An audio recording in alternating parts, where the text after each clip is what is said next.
Dear student, आज मैं आपके लिए जो टॉपिक लेकर के आया हूँ वह टॉपिक है चल माध्य द्वारा ऋतुनिष्ठ विचरण यानी sessional variation through moving average.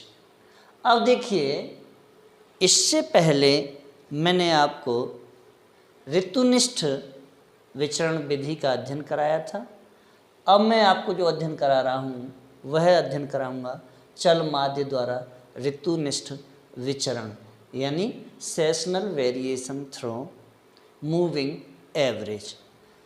इसे समझने से पहले अगर आप हमारे चैनल पर नए हैं तो चैनल को सब्सक्राइब करें, लाइक करें, कमेंट करें, बेल आइकन का बटन अवश्य दबाएं, साथ ही सब्सक्राइब करना ना भूलें।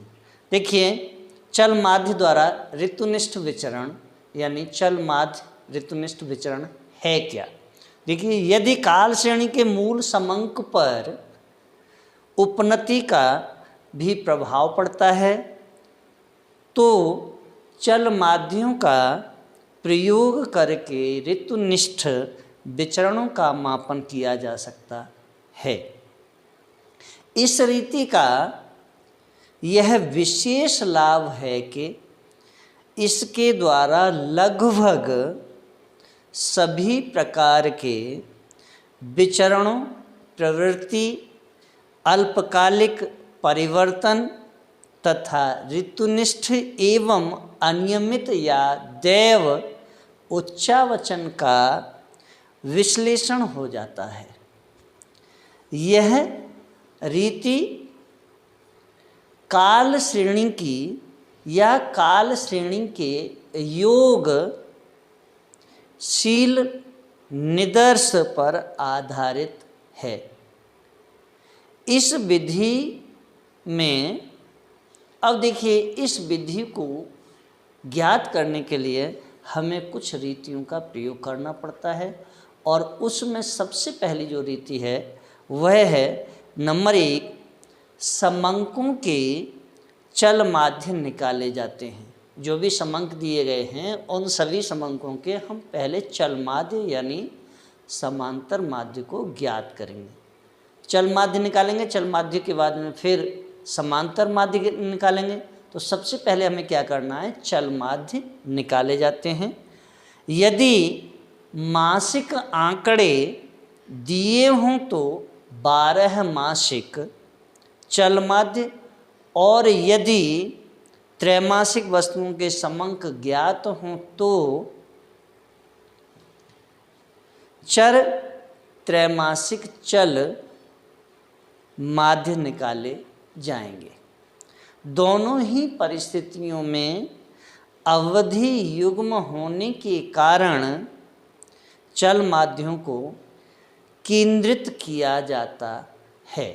दूसरी विधि, प्रत्येक मूल समंक में से तत्संवादी चल माध्य को घटाकर अल्पकालीन विचलन प्राप्त किए जाएंगे और अल्पकालीन जो विचलन ज्ञात किए जाते हैं उनके लिए जो सूत्र है वह मैंने पहले ही स्टार्टिंग में ही वह सूत्र पढ़ाया था, फिर भी मैं आपके समक्ष सूत्र को लिखता हूँ। यानी O minus T is equal to क्या है, O minus T is equal to S plus C plus I, S plus C plus I. अब देखिए, तीसरी इसकी जो विधि है वह विधि है फिर अलग सारणी बनाकर समान महीनों या तिमाही अवधियों की अल्पकालिक विचलनों को जोड़कर उन विचलनों की संख्या से भाग देने पर मध्यक ऋतुनिष्ठ विचरण ज्ञात कर लिए जाते हैं। नेक्स्ट यानी जो चौथी विधि है या चौथी जो रीति है वह रीति है प्रत्येक ऋतु के अल्पकालीन विचरण में से तत्संवादी ऋतुनिष्ठ विचरण घटाने पर अनियमित या दैव उच्चावचन उपलब्ध हो जाते हैं। इस प्रकार इस रीति से अनियमित विचरणों का भी पृथक्करण हो जाता है, और जब पृथक्करण हो जाता है तो फिर क्या होता है, जब पृथक्करण होने के बाद में इसका हम स्पष्टीकरण करते हैं। तो देखिए, इसे समझने से पहले हम एक न्यूमेरिकल आपके समक्ष सॉल्व करेंगे, और वह न्यूमेरिकल जो है उसमें दिया हुआ है कि चल माध्ययों द्वारा अल्पकालिक ऋतुनिष्ठ व अनियमित उच्चावचनों का निर्धारण कीजिए। क्या? चल माध्ययों द्वारा अल्पकालिक ऋतुनिष्ठ व अनियमित उच्चावचनों का निर्धारण कीजिए। अब देखिए, ये जो न्यूमेरिकल है, ये न्यूमेरिकल बड़ा होने की वजह से पहले जितना निकल जाएगा, पहला पार्ट, फिर दूसरा पार्ट, फिर तीसरा पार्ट करेंगे। तो सबसे पहले हम इसको शुरुआत करते हैं। तो देखिए,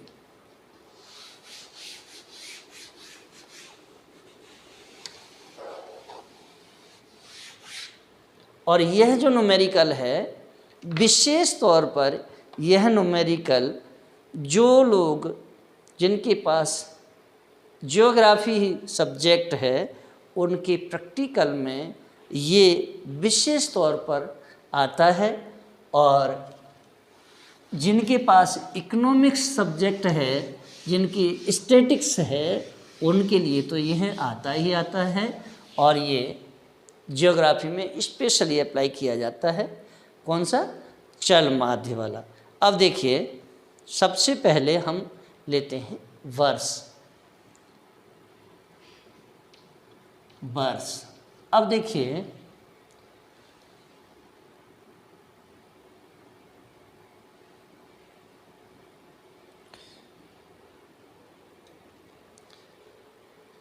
अब वर्ष के बाद में हम लेंगे मूल समंक। क्या लेंगे? मूल समंक। और मूल समंक को हम क्या बोलते हैं? ओ। क्या बोलते हैं? ओ। इसके बाद आता है आपका ऋतुकालिक। क्या है? ऋतुकालिक। चलिए,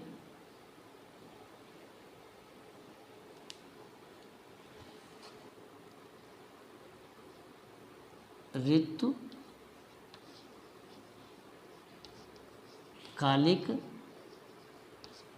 और ऋतुकालिक जो योग है,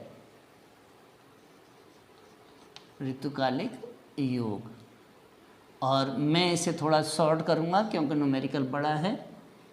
चलिए, ऋतुकालिक योग देख लेते हैं।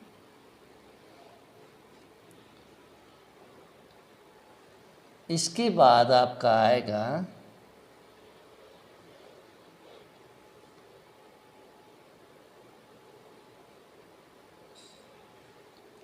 अब आएगा आपका केंद्रित योग।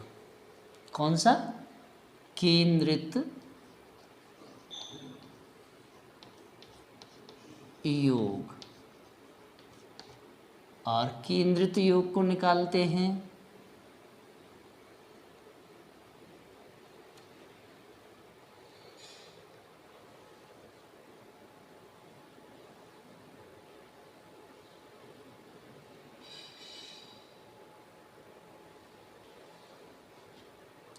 नेक्स्ट आपका जो आता है इसमें, वह आता है त्रैमासिक चल माध्य। कौन सा आता है? त्रैमासिक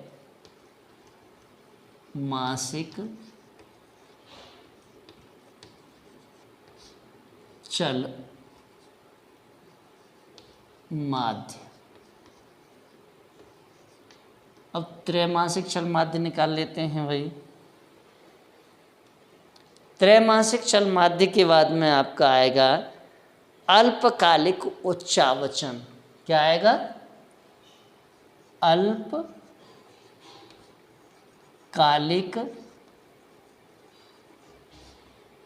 उच्चावचन। और अल्पकालिक उच्चावचन के बाद में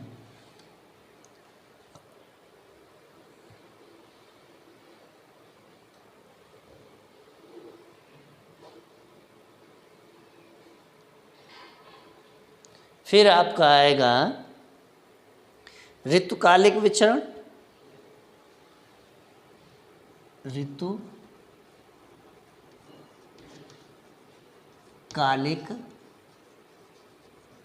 विचरण। और ऋतुकालिक विचरण के बाद में हम निकालते हैं, लास्ट में आता है आपका अनियमित उच्चावचन। क्या आता है? अनियमित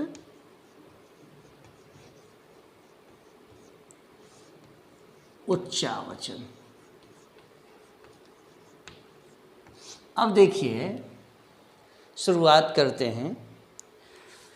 तो देखिए साल जो है, कोई भी साल लीजिए, उसमें 4 त्रैमासिक होते हैं, यानी 3-3 महीने के 4 ऋतुएं होती हैं। सबसे पहली ऋतु होती है उसमें ग्रीष्म। कौन सी? ग्रीष्म, जिसे हम समर बोलते हैं। दूसरी आती है इसमें मानसून, जिसे हम एम से रिप्रेजेंट करते हैं। और तीसरी आती है शरद, जिसे हम ए से प्रदर्शित करते हैं। और चौथी जो आती है वह है शीत, जिसे हम विंटर यानी डब्लू से रिप्रेजेंट करते हैं। तो देखिए मैं यहाँ ये सब नाम नहीं लिखूँगा, मैं शॉर्ट में चलूँगा। देखिए यहाँ फर्स्ट में एस, और एस के बाद आता है आपका एम, एम के बाद आता है आपका ए के बाद आता है आपका डब्लू। ठीक है। दूसरा साल एस, एम, ए और डब्लू।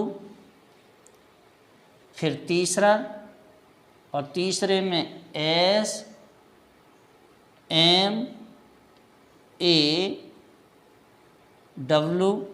चौथा एस, एम, ए, डब्लू।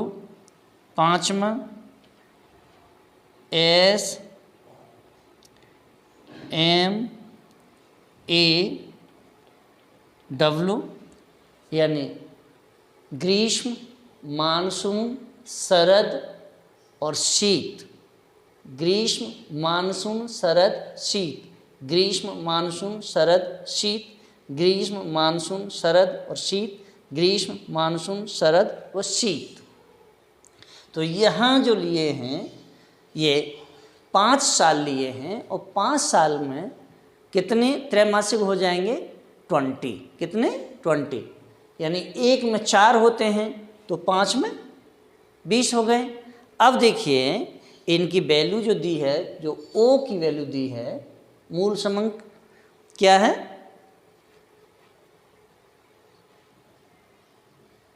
एक और इसमें, चलिए इसे आगे बढ़ा लेता हूँ। मूल समंक यहाँ ले लेते हैं और इसे थोड़ा सा आगे बढ़ाना पड़ेगा।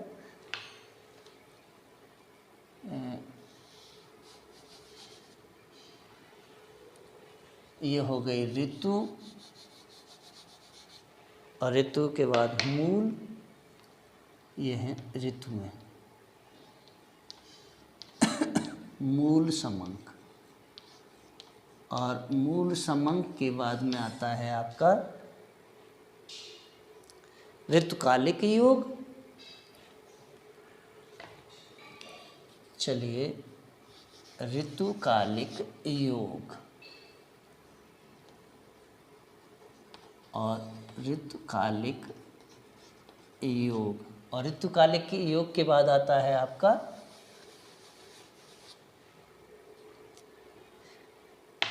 केंद्रित योग,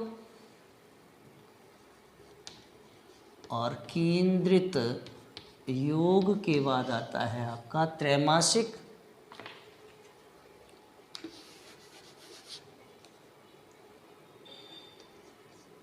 त्रैमासिक उच्चावच।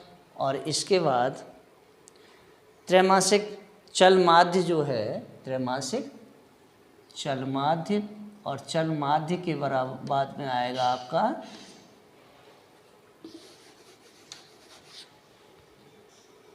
अल्पकालिक उच्चावच।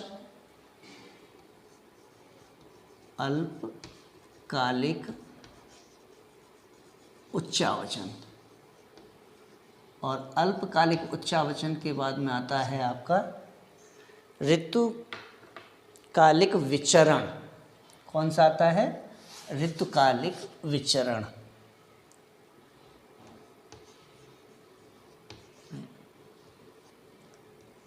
ऋतुकालिक विचरण, और ऋतुकालिक विचरण के बाद में आपका है अनियमित उच्चावचन। अनियमित उच्चावचन। बोर्ड छोटा है, न्यूमेरिकल बड़ा है, इसलिए यहाँ थोड़ी सी दिक्कत हो रही है। अब देखिए मूल समंक क्या दिए हुए हैं। मूल समंक जो दिया है, यानी ग्रीष्म का जो मूल समंक है वह है 30। इसके बाद मानसून की जो वैल्यू दी है वह है 81, यानी 81। वापस 62, 119, और 119 के बाद 33, और 33 के बाद वैल्यू दी है इन्होंने 104, और 104 के बाद में जो वैल्यू दी है वह है 86। फिर वैल्यू दी है 171। इसके बाद जो वैल्यू दी है 42। फिर दी है 153, और 153 के बाद वैल्यू दी है 99, और 99 के बाद जो वैल्यू दी है वह दी है 221, और फिर चौथे में जो दिया है वह है आपकी 56, 56, 172, 172 के बाद 129, और 129 के बाद दिया है 235, और 235 के बाद जो वैल्यू दी है वह दी है 637, यानी 67, और 67 के बाद जो वैल्यू दी 201, और 201 के बाद जो वैल्यू दी है वह है 136, 136 के बाद जो वैल्यू दी है 302। अब देखिए ये जो वैल्यू दी है, अब हमें क्या करना है? ऋतुकालिक योग निकालना है। अब ऋतुकालिक जो योग निकालते हैं तो उसमें क्या है, पहले हम 1, 2, 3, 4 इनको जोड़ लेंगे, और इनको जोड़ करके 2 और 3 के बीच में इसकी वैल्यू को हम रख देंगे। देखिए 1 और 2, 3, 3 और 9, 12, 12 के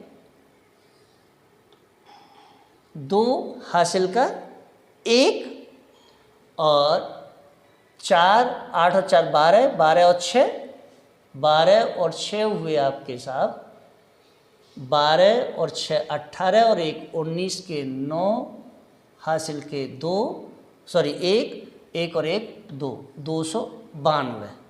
ओके, अब देखिए ऊपर वाला छोड़ दूंगा, 81, 62, 119 और 33 को प्लस कर देंगे। अब 33 को प्लस कर देंगे तो मीन्स इसी वैल्यू में क्या करेंगे, 1 और 2 3, 3 और 9 12, 12 और 3 15 के 5, और इस वैल्यू को हम यहाँ ले आएंगे, 15 के 5 हासिल का 1, और 1 और 2 3, 3 और 9 12, 12 और 3 15 के 5 हासिल का 1, 1 और 8 9, 9 और 6 15, 15 और 1 16, 16 और 3, 16 3 19 के 9 हासिल के 1 और 1 और 1 2, 295, यानी 292 295। अब देखिए सेम कंडीशन, एक छोड़ते जाएंगे आगे वाले को जोड़ते जाएंगे, एक छोड़ते जाएंगे आगे वाले को जोड़ते जाएंगे। तो मैंने चूंकि पहले से ही ये निकाल लिए हैं, इसलिए मैंने आपके समक्ष 2 की वैल्यू निकाल के दिखाई है। अब आप सारी वैल्यू ऐसे ही कैलकुलेट कर सकते हैं, यानी एक छोड़ेंगे, मैंने क्या किया, इसके बाद में इस वाले में ऊपर वाली वैल्यू छोड़ दी। अब नेक्स्ट अगर मैं इसकी वैल्यू निकालूंगा तो ये 81 छोड़ देंगे, 62, 119 और 33 और 104 को ऐड कर देंगे। अब आगे वाली वैल्यू निकालेंगे तो 62 को छोड़ देंगे, 119 को, 33 को, 104 को, 86 को प्लस कर देंगे। फिर नेक्स्ट इसे 119 को छोड़ देंगे, 33, 104, 86 और 171 इनको प्लस करते हुए चले जाएंगे। अब देखिए इसकी जो वैल्यू, दूसरी वाली जो वैल्यू आएगी वह वैल्यू होगी आपकी, ये वैल्यू चूँकि मैंने पहले ही निकाल ली है, ये 318 आएगी, 318। इसकी वैल्यू जो होगी वह वैल्यू होगी आपकी 342, 342। नेक्स्ट वैल्यू 342 के बाद में 394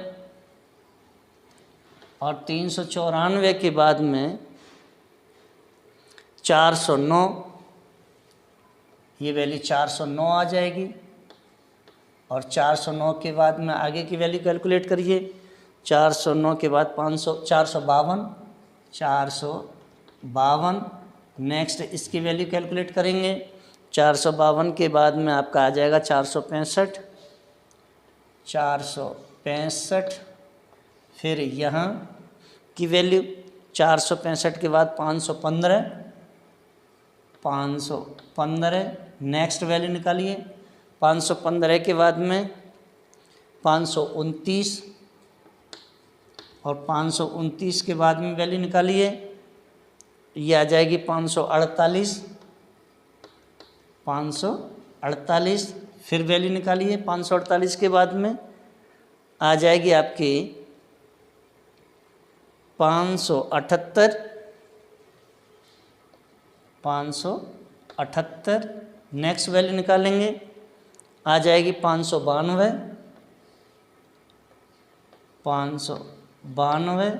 नेक्स्ट वैल्यू 592 के बाद में आएगी 603 और 603 के बाद में वैल्यू निकालेंगे तो ये वैल्यू आ जाएगी आपकी 632। और 632 के बाद जो वैल्यू आएगी वह आएगी 639। और 639 के बाद जो वैल्यू आएगी वह वैल्यू होगी 706। अब देखिए नीचे से भी 2, ऊपर से भी 2, ये नील और ये भी नील, यहाँ भी नील और यहाँ भी नील, 2 छूट गए। अब क्या करना है, क्या कहता है, केंद्रित योग निकलवा रहा है। अब केंद्रित योग कैसे निकालेंगे, तो 1 और 1 2 इन दोनों को जोड़ देंगे, ये केंद्रित योग हो गया। तो देखिए जोड़ लीजिए, 5 और 2 7। अब ये वैल्यू इसमें रखी जाएगी, कहाँ रखी जाएगी, यहाँ पर। 5 और 2 7 के साथ, और 9 9 18 के 8 हासिल का 1 और 2 और 2 4 और 1 5, 587। अब देखिए ये और ये प्लस कर देंगे, ये और ये प्लस कर देंगे, ये और ये प्लस कर देंगे, ये और ये प्लस कर देंगे, ये और ये प्लस कर देंगे। अब इसी टाइप से हम इनको निकालते चले जाएंगे। तो मैंने ये वैल्यू भी पहले से ही कैलकुलेट कर ली है। तो देखिए 587 के बाद में आएगी वैल्यू 613। कितनी आएगी, 613। फिर ये वैल्यू देखिए 613 के बाद में वैल्यू आएगी आपकी 660। तो ये वैल्यू आ गई 660। नेक्स्ट वैल्यू आप निकालेंगे, 660 के बाद में आएगी 736। और 736 के बाद में जो वैल्यू आएगी वह वैल्यू आपकी आएगी 797, 797 और 797 के बाद में जो वैल्यू आएगी वह होगी 855 और 855 के बाद में जो वैल्यू आएगी वह वैल्यू होगी आपकी 917 और 917 के बाद में जो वैल्यू आएगी वह वैल्यू होगी आपकी 980 और 980 के बाद में जो वैल्यू है वह वैल्यू है आपकी 1044 और 1044 के बाद में आगे की वैल्यू होगी 1077 यानी 77। इसी की निकालिए, ये वैल्यू हो गई आपकी 1126 और 1126 के बाद में ये वैल्यू निकालेंगे तो ये वैल्यू आपकी हो जाएगी 1170। नेक्स्ट वैल्यू निकालिए 1170 के बाद में तो ये वैल्यू आ जाएगी आपकी 1195 और 1195 के बाद में जो वैल्यू आएगी वह वैल्यू होगी आपकी 1235 और 1235 के बाद में जो वैल्यू होगी वह वैल्यू होगी आपकी 1271 और ये वैल्यू जो होगी ये वैल्यू होगी आपकी 1345। कितनी होगी? 1345। अब देखिए ये और ये और ये और ये यहाँ भी दूँ। अब वापस देखते हैं क्या निकाल लिया, केंद्रित योग निकाल लिया। अब केंद्रित योग निकालने के बाद में क्या आ गया, त्रैमासिक चल माध्य निकालना है। अब यहाँ त्रैमासिक चल माध्य निकालने के लिए हमें क्या करना है, ये जो वैल्यू दी हुई है इस वैल्यू में 8 का भाग दे देना है। कितने का भाग देना है? 8 का। तो देखिए यहीं मैं करके एक बार बता देता हूँ आपको। यानी ये वैल्यू दी है 587 और 587 में अगर हम 8 का भाग देंगे तो 8 पंजे 40 और 8 छंग 48, 8 सत्ते 56, बचे 2 और 8 तिया 24। नेक्स्ट 8 तिया 24, 3 बचे और इस तरह से ये जो वैल्यू होगी ये पॉइंटों में जाएगी, लेकिन मैं यहाँ केवल 73 ही रखूँगा। पॉइंट में जब आएगी तो पॉइंट को नहीं रखेंगे क्योंकि इसकी जो वैल्यू है वो 5 से कम है। यानी देखिए अगर मैं निकाल भी देता हूँ आपके समक्ष एक बार कर देता हूँ, 8 से भाग दिया और 8 सत्ते 56, बचे 2 उतारे 7, 8 तिया 24, बचे 3, दशमलव लगा के एक जीरो बढ़ा लिया, 8 तिया 24, 6 बचे एक जीरो बढ़ा दिया, 8 सत्ते 56। मीन्स ये वैल्यू 3 है और 5 से कम वैल्यू जो भी होती है तो उसके हम आगे वाली वैल्यू में कोई भी +1 नहीं करते हैं, इसलिए मैं इसे केवल 73 मान करके इसकी वैल्यू को रख दूंगा। तो देखिए यहाँ मैंने ये चल माध्य की जो वैल्यू है वो 73 रख दी है। अब देखिए इन सारी वैल्यू को भी मैंने पहले से ही ऑलरेडी कैलकुलेट कर रखा है, इसीलिए मैं आपके समक्ष वो सारी वैल्यू कैलकुलेट कर रखी है, तो ऐसे ही एज इट रख देता हूँ। देखिए इसकी जो वैल्यू होगी वह होगी 77। नेक्स्ट की जो वैल्यू होगी वह वैल्यू होगी आपकी 83। आगे की जो वैल्यू होगी वह होगी 92। इसके बाद 100 और 100 के बाद में 107। फिर आगे की जो वैल्यू होगी वह होगी 115। 115 के बाद जो वैल्यू है 123, 131, 123, ये वैल्यू 131 और 131 के बाद में 135 और 135 के बाद जो वैल्यू आएगी 141, 146, यानी ये 141, ये 146 और 1195 की जो वैल्यू होगी वह होगी 149, 149 और 1235 की जो वैल्यू होगी वो होगी 154, 154। 1271 की जो वैल्यू आएगी वह 159, 159। और 1345 की जो वैल्यू है 168 है, 168। अब देखिए ये और ये दोनों ही हैं। अब भाई देखिए त्रैमासिक चल माध्य भी निकाल दिया। अब आता है अल्पकालिक उच्चावचन पर। अब यहाँ एक चीज़ ये आती है कि अल्पकालिक उच्चावचन हम निकालते कैसे हैं, ये आपके समक्ष एक समस्या खड़ी हो जाती है। तो मैं आपको बता दूं कि ये जो मैंने चल माध्य निकाला है, इस चल माध्य को देखेंगे तो 62 में से मैं इसे, क्योंकि 73, बाकी तो ऊपर से 2 छोड़े हुए हैं, तो ये 62 में से 73 को अगर मैं माइनस करूँगा तो ये जो वैल्यू आएगी वह -11 आ जाएगी। ओके, क्योंकि 62 में से 73 को घटाएंगे तो -11 ही आएंगे। अब देखिए ये है 77 और ये वाली वैल्यू कितनी है 119। अब 119 में से 77 को अगर माइनस करूँगा तो ये जो वैल्यू होगी ये प्लस में आएगी, क्योंकि 119 में से 77 तो घट जाएंगे, तो प्लस कितने हो जाएंगे 42, कितने हो जाएंगे +42 हो जाएंगे। अब 83 को माइनस किस में से करना है 33 में से। जब 33 में से 83 को माइनस करेंगे तो कितने बच जाएंगे, ये जो होंगे ये -50 हो जाएंगे। कितने हो जाएंगे -50। अब इसी तरह से मैंने सारी वैल्यू को कैलकुलेट कर रखा है। आगे आप चाहें तो और भी कर देता हूँ। 92 को 104 में से माइनस करना है। अब 92 को 104 में से माइनस करेंगे तो ये प्लस की वैल्यू आ जाएगी। तो देखिए ये जो प्लस की वैल्यू आएगी ये कितनी आएगी, ये वैल्यू आएगी आपकी 12 + 12। 100 की जो वैल्यू है ये वैल्यू आ जाएगी -14 और 107 वाली क्या आ जाएगी, ये +64 आगे 115 में देखेंगे ये -73 हो जाएगी, -73।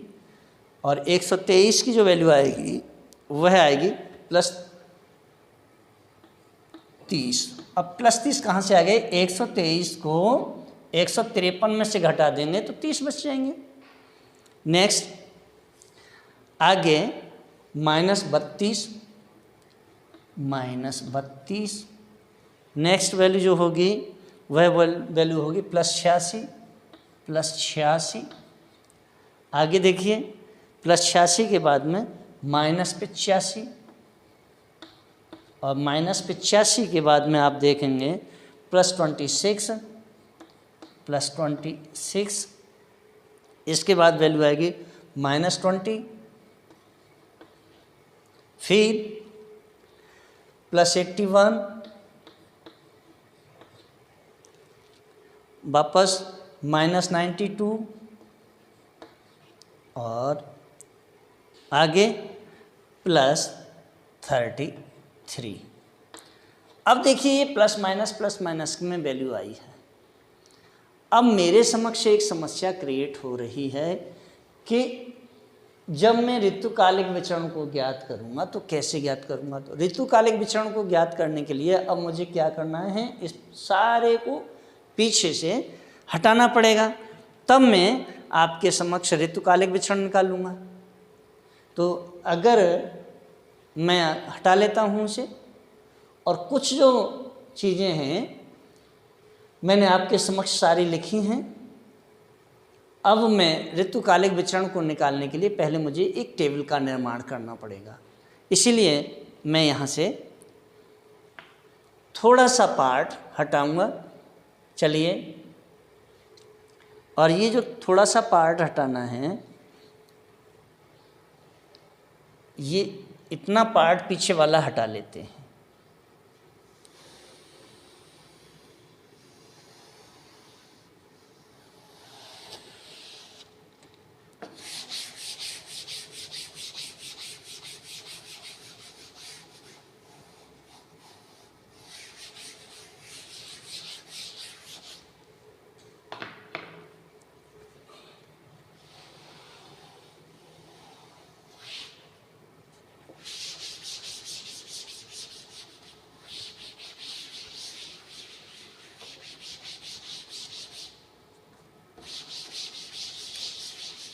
बोर्ड छोटा होने की वजह से ये समस्या क्रिएट हो गई है, नहीं तो बोर्ड बड़ा होता तो मैं आपके समक्ष एक एक चीज़ को क्लियर करता चलता। अब देखिए निकालना मुझे क्या है, ऋतुकालिक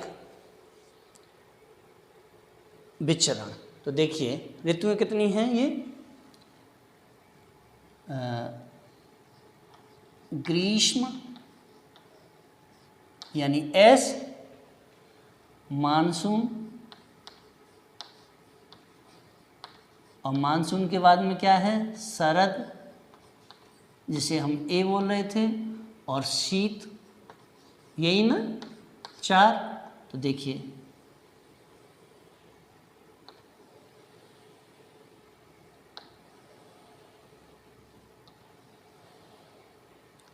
ये हो गया वर्ष। अब देखिए यहाँ देखेंगे आप वर्ष कितना है, 1 2 3 4 और 5, 5 ही साल लिए थे ना, और ऋतुएं कितनी हैं, 4। अब देखिए निकाल लेते हैं इसको। तो देखिए सबसे पहले ग्रीष्म की जो वैल्यू है, यहाँ आप देख रहे थे कि ग्रीष्म में माइनस मतलब डैश लगे हुए थे ऊपर दोनों, ये अभी आपके समक्ष लगे हुए हैं। तो देखिए ग्रीष्म में भी डैश है और मानसून में भी डैश है। और शरद की जो वैल्यू आई है वह कितनी वैल्यू आई थी, शरद की वैल्यू आई है -11, तो मैंने -11 रख लिया। ओके, अब शीत की वैल्यू कितनी आई है, +42, तो ये +42 रख दिया। अब वापस देखिए फिर आगे कितना है, ग्रीष्म की वैल्यू कितनी है, -50, और मानसून की जो वैल्यू है वह है +12 यानी 12, फिर -14 +64, आगे देखिए -73 +30 -32 +86 -85 +26 -20 यानी 20 +81 -92 और +33 और ये डैश और ये डैश। अब क्या करना है, अब मेरे को इन सबको जोड़ लेना है। क्या करना है, जोड़ लेना है। तो देखिए इनका योग निकाल लेता हूँ। क्या निकालेंगे, योग। तो ये जो योग निकालते हैं, 3 और 5 8 और 2 10 का 0, हासिल का 1, 6 और 7 13, 13 और 8 13 और 8 हुए आपके 21 और 9 30, 30 हो गए, 300 आ गया। इसका योग निकाल लीजिए। तो इसका जो योग होगा वह 2 और 6 8 और 3 11 का 1, हासिल का 1, और 2 5 5 और 2 7 और 3 10, 101। ये क्या है, प्लस है, ये क्या है, माइनस है। ठीक है, अब देखिए आगे निकाल लीजिए। 1 और 4 5, 5 और 2 7 के 7, और 1 और 1 2, 2 और 3 5, 5 और 2 7, ये माइनस के 77 हो गए। यहाँ देख लीजिए 2 और 4 6, 6 और 8 सॉरी 2 और 4 6 और 6 12 और 1 13 के 3, हासिल का 1, 5 और 6 11, 11 और 8 19, 19 19 19 और 8 हुए आपके 27, ये प्लस के। अब देखिए minus plus minus plus. Okay, अब जब ये निकाल लिए तो इसके बाद हम क्या करेंगे, इसका माध्य ज्ञात कर लेंगे। क्या ज्ञात करेंगे, माध्य। तो चलिए अब इसका माध्य भी ज्ञात कर लीजिए, यानी समांतर माध्य। चलिए समांतर माध्य ज्ञात कर लेते हैं। तो समांतर माध्य ज्ञात करने के लिए मुझे क्या करना है भाई, साल कितने हैं, 1 2 3 4 और 1 5, और वैल्यू कितनी दी है 300। जब 300 वैल्यू दी है तो 300 में और भाग दीजिए भाई 1 2 3 और 4, 1 2 3 4, 1 2 3 4, 1 2 3 4। तो भाग कितने का देना है, क्योंकि साल में कितने त्रैमासिक होते हैं 4, तो भाग कितने का देना है मुझे 4 का भाग दे दीजिए। तो 4 सत्ते इजिकल टू 4 सत्ते 28 के 8 हासिल के 2 और 4 पंजे 20, तो ये आ गया 75। और 75 जो आएगा ये किसका होगा, माइनस का। तो देखिए यहाँ लिख देता हूँ समांतर माध्य, और समांतर माध्य क्या आया है -75।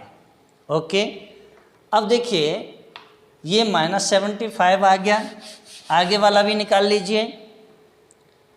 अब 101 का निकालना है, तो 101 का निकालेंगे तो क्या करेंगे, देखिए 101 में 4 का भाग दे दीजिए, 4 दूनी 8, 2 बचे, 4 पंजे 20 पॉइंट, और 4 यानी 4 दूनी 8, 2 4 पंजे 20 और दशमलव लगाएगी 4 दूनी 8 और 4 पंजे 20 यानी 25। तो ये प्लस के कितने हो जाएंगे 25, क्योंकि 0.25 है इसलिए इसकी कोई वैल्यू नहीं है तो मैं इसे नहीं रखूँगा। ठीक है, आगे 77 में भाग दे लीजिए, 77 यानी माइनस के 77 में 4 का भाग दीजिए, 4 एकन 4 बचे 3 और 4 अट्ठे 32, 4 नेम 36 और 1 बचा, 4 दूनी 8 और 4 पंजे 20 यानी 19.25। तो ये माइनस के 19 आ गए। अब देखिए आगे ये कितने प्लस के 273, और प्लस के 273 में 4 का अगर भाग देंगे तो 4 छिंग 24 3 और 4 अट्ठे 32 दशमलव 4 दूनी 8 यानी 68.25। तो ये वैल्यू होगी 68 प्लस की। अब देखिए मैंने क्या किया है आपके समक्ष, यही वैल्यू को एज इट यहाँ रख दूंगा। क्या करूँगा, ये वैल्यू मैं एज इट उठा करके यहाँ रख दूंगा। तो देखिए सबसे पहले शरद पड़ता है, शरद की वैल्यू कितनी है -19। इसके बाद क्या आता है शीत, शीत कितना है +68 तो 68। फिर आता है आपका ग्रीष्म, तो ग्रीष्म की वैल्यू कितनी है -75। और इसके बाद मानसून की वैल्यू कितनी आई है 25, क्या है +25। अब ये ही वैल्यू इसी तरह से मैं नीचे तक रखता चला जाऊंगा। तो देखिए -19 +68 -75 +19 +25 -19 +68 यानी 68 -75 +25 -19 यानी 19 +68 -75 और +25। अब देखिए क्या रह, ऋतुकालिक विचरण भी मैंने आपके समक्ष निकाल दिया। अब रह गया, अब आपके समक्ष जो है वह है आपका अनियमित उच्चावचन। क्या है अनियमित उच्चावचन। अब देखिए अनियमित उच्चावचन को हम कैसे निकालते हैं। तो अनियमित उच्चावचन को निकालने के लिए मैं क्या करूँगा, ये माइनस के 19 हैं, ये माइनस के 11 हैं। अब 11 में से माइनस के 19 घटाएंगे तो क्या हो जाएगा, ये जो वैल्यू होगी, चूंकि ये वैल्यू बड़ी है ये छोटी है, तो ये प्लस के 8 आ जाएंगे। कितने आ जाएंगे, 8। अब देखिए ये प्लस के 42 हैं और ये प्लस के 68 हैं, इसे घटाएंगे तो ये माइनस में वैल्यू कन्वर्ट हो जाएगी, और माइनस में वैल्यू जो कन्वर्ट होगी तो ये माइनस के हो जाएंगे 26। कितने हो जाएंगे, 26। अब भाई वापस देखिए, ये 50 हैं, ये 75 हैं, तो प्लस के 25 हो जाएंगे। क्या हो जाएंगे, प्लस 25। ये 25 हैं, ये 12 हैं, तो ये माइनस 13 हो जाएंगे। ये प्लस के 5 आ जाएंगे। यहाँ देखिए माइनस के 4, प्लस के 2, माइनस के 5, प्लस के हो जाएंगे, माइनस माइनस मिलके प्लस हो जाता है। तो ये 32 में से जब हम 19 को घटाएंगे तो 32 में से 19 को घटाते हैं, ये माइनस के 13 आ जाएंगे। कितने आ जाएंगे, माइनस के 13, माइनस 13। यहाँ देखिए ये माइनस में ही कन्वर्ट हो जाएगा। तो ये प्लस के 86 हैं और वो प्लस के 68 हैं, और प्लस के 86 प्लस के 68 में से घटाएंगे तो ये वैल्यू ज़्यादा बड़ी है, इसलिए ये प्लस के बच जाएंगे। कितने बचेंगे, 68 को घटाएंगे 86 में से तो 16 में से 8 गए, 8 बची, मीन्स 18। अब 85 में से घटा दीजिए, 85 में से 75 घटाओगे तो माइनस के 10 आ जाएंगे, माइनस के 10। 26 में से घटा दीजिए, और ये 25 को 26 में से घटाओगे तो घट जाएंगे, इसलिए प्लस का 1 आ जाएगा, प्लस का 1। ये माइनस का 1 हो गया। और यहाँ देखिए 81 में से 68 घटा दीजिए, और 81 में से जब 68 घटाओगे तो ये प्लस के 13 हो जाएंगे, प्लस के 13। वापस 92 में से यानी माइनस 92 और minus 75, minus 92 minus 75 means minus 70, तो ये हो गया 70। आगे देखिए ये प्लस है और ये प्लस है, प्लस प्लस मिलके क्या हो जाता है, माइनस। लेकिन यहाँ क्या होगा, ये बड़ी संख्या है और ये छोटी संख्या है, इसलिए प्लस के 8 बच जाएंगे। क्या होगा, प्लस के 8 बच गए। अब देखिए ये आ गया आपका अनियमित उच्चावचन। अब अनियमित उच्चावचन के बाद में अब यहाँ क्या है, हमको ग्राफ पेपर पर ये सारी वैल्यू को कैलकुलेट करते हुए ग्राफ खींचना है। क्या करना है, ग्राफ खींचना है। और ग्राफ को कैसे खींचते हैं तो चलिए ये भी बता देता हूँ। ये आपका न्यूमेरिकल निकल गया है, अब मुझे ग्राफ खींचना है।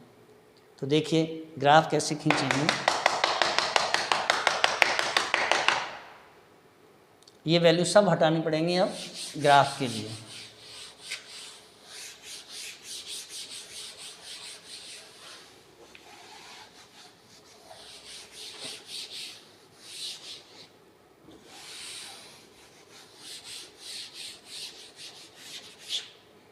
ये वैल्यू भी एक वैल्यू पहले नंबर की वैल्यू रहेगी।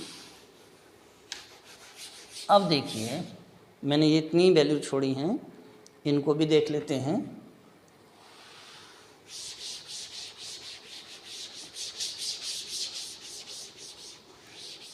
अब मैं आपके समक्ष ग्राफ पेपर और तैयार कर देता हूँ। देखिए ग्राफ पेपर को कैसे तैयार करते हैं। अब यहाँ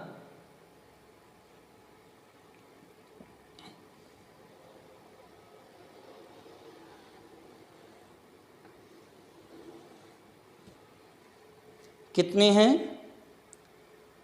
ये हैं आपके साथ, ये एस एम ए डब्ल्यू 1 साल हो गई। फिर आपका एस एम ए डब्ल्यू, ये दूसरी साल हो गई। एस एम ए डब्लू, ये तीसरी साल हो गई, एस एम ए डब्लू, ये चौथी साल हो गई, और एस एम ए डब्लू ये पाँचवीं साल हो गई। ओके, अब देखिए मैंने एस को मूल बिंदु मानना है, तो यहाँ पर इसे मूल बिंदु में ही कन्वर्ट कर दिया है। अब देखिए इसे दो भागों में मैंने बांटा है, एक तरफ माइनस और एक तरफ प्लस, क्योंकि वैल्यू माइनस में भी आई हैं और वैल्यू प्लस में भी आई हैं। तो देखिए यहाँ ये माइनस के 80 यानी -80, और फिर ऊपर माइनस के आपके हो गए 60, -40, -20, और ये वैल्यू हो गई 0। चलिए इसको मैंने दो भागों में बांट दिया। अब ये ऊपर ले लीजिए, +20 +40 +60 और +80। अब निकालिए भाई। अब देखिए समर और मानसून में यानी ग्रीष्म में और मानसून में कुछ नहीं, कोई वैल्यू नहीं थी। किस में आई थी वैल्यू? ए में, यानी शरद में आई थी, और शरद में जो वैल्यू आई थी वह वैल्यू थी -19। कितनी थी? -19। तो ए के बराबर में -19 ये रख दिया। वापस देखते हैं तो अब देखिए फिर एम की डब्लू की वैल्यू को कैलकुलेट करेंगे, और डब्लू की जो वैल्यू थी वह वैल्यू आई थी आपकी, डब्लू की वैल्यू है आपकी 75। तो देखिए डब्लू की वैल्यू +75 थी, तो +75 ये हो गया। चलिए मैंने इसे यहाँ से इसे ऐसे मिला दिया। अब देखते हैं आगे। अब वापस माइनस में जो वैल्यू आ गई है वह है वैल्यू माइनस में 75। तो यहाँ देखिए किसकी? समर की। 75 ये आ जाएगा। चलिए यहाँ से इस पॉइंट को मिला लीजिए। अब वापस फिर देखेंगे तो ये वैल्यू पहुँच जाएगी प्लस में कितनी है? 25। तो प्लस में 25 ये देख लीजिए यहाँ आ गई। अब इसको वैल्यू को मैंने एम में ये ले लिया, तो इसे यहाँ मिला लिया। वापस देखेंगे, अब माइनस में 19 है तो ये ले लिया माइनस में, ए की वैल्यू माइनस में ये आ गई। चलिए यहाँ से इसे ले आए। वापस देखते हैं अब क्या पहुँच गई। फिर ये वैल्यू आ गई, प्लस में 68 आ गई। ले जाओ यहाँ, और इस तरह से आप इसको मिलाते हुए चले जाएंगे, और फिर वापस आप यहाँ आ जाएंगे, फिर ऊपर पहुँच जाएंगे, माइनस, फिर प्लस, फिर माइनस, और यही क्रम आपका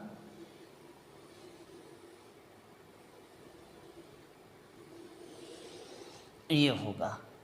अब देखिए मैंने इसको बनाया है आपके समक्ष, मैं आपको दिखा देता हूँ। ये देखिए इस टाइप का ये बनेगा। मैंने पहले ही ग्राफ पेपर पे ये बना दिया है, और आप देखें ग्राफ पेपर मैंने सेम इसी तरह से बनाया है।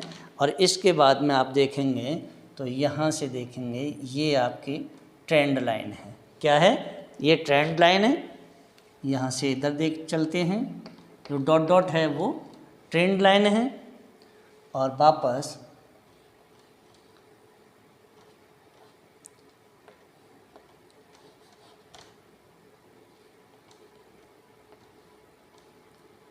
फिर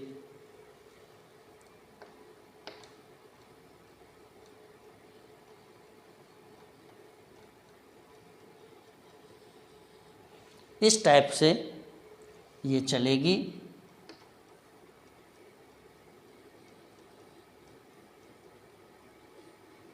और ये ट्रेंड लाइन बन गई है। एक है ओरिजिनल और एक है टी ट्रेंड लाइन। अब देखिए मैंने ये आपके समक्ष ग्राफ पेपर भी बना दिया है। विशेष तौर पर शेयर मार्केट में इन्हीं का उपयोग किया जाता है। मानसून की जितनी भी भविष्यवाणियाँ की जाती हैं क्लाइमेट विज्ञान के अंतर्गत, यानी जो मौसम विज्ञान है उसके अंतर्गत भी इन्हीं का अध्ययन किया जाता है। ज्योग्राफी के अंतर्गत जो मौसम विज्ञान विभाग का पेपर है उसके अंतर्गत भी इन्हीं का अध्ययन किया जाता है। तो स्टैटिक्स एक ऐसा सब्जेक्ट है जिसके अंतर्गत सारे सब्जेक्ट समाहित हैं। फिजिक्स भी इसी में समाहित है, आपका क्लाइमेट विज्ञान मौसम विज्ञान विभाग भी इसी में समाहित है, भूगोल भी आपका इसी में समाहित है, इकोनॉमिक्स तो है ही है। तो ये सारी चीज़ें आपके समक्ष। अब देखिए, अगर आपको मेरा वीडियो अच्छा लगा हो तो वीडियो को लाइक करें, शेयर करें, कमेंट करें, बेल आइकन का बटन अवश्य दबाएं, साथ ही अपने दोस्तों को शेयर करना ना भूलें और सब्सक्राइब अवश्य ही करें। अगर आपका किसी भी प्रकार की कोई भी डाउट है तो आप मुझे कमेंट बॉक्स में कमेंट अवश्य करें, मैं आपके कमेंट का इंतज़ार करूंगा। चूँकि मैंने पहले भी आपको अपना व्हाट्सअप नंबर दिया हुआ है, फिर भी मैं आपको एक बार और व्हाट्सअप नंबर नोट कराए देता हूँ। 8619024211 ये मेरा व्हाट्सअप नंबर है। आप मेरे व्हाट्सअप नंबर पर भी अपने किसी भी डाउट को मेरे लिए सेंड कर सकते हैं। मैं आपके उस क्वेश्चन का आंसर देने के लिए तत्पर तैयार हूं। अगर मुझे लगेगा कि मैं इसे अभी सॉल्व करके बता देता हूं तो उसी समय आपको सॉल्व करके आपको व्हाट्सएप पर ही सेंड कर दूंगा। मेरे को लगेगा कि इसके लिए वीडियो तैयार करना चाहिए तो मैं उसके लिए वीडियो भी तैयार करूंगा और मैं कोशिश करूंगा कि आपके सारे डाउट को मैं सॉल्व कर सकूं। धन्यवाद।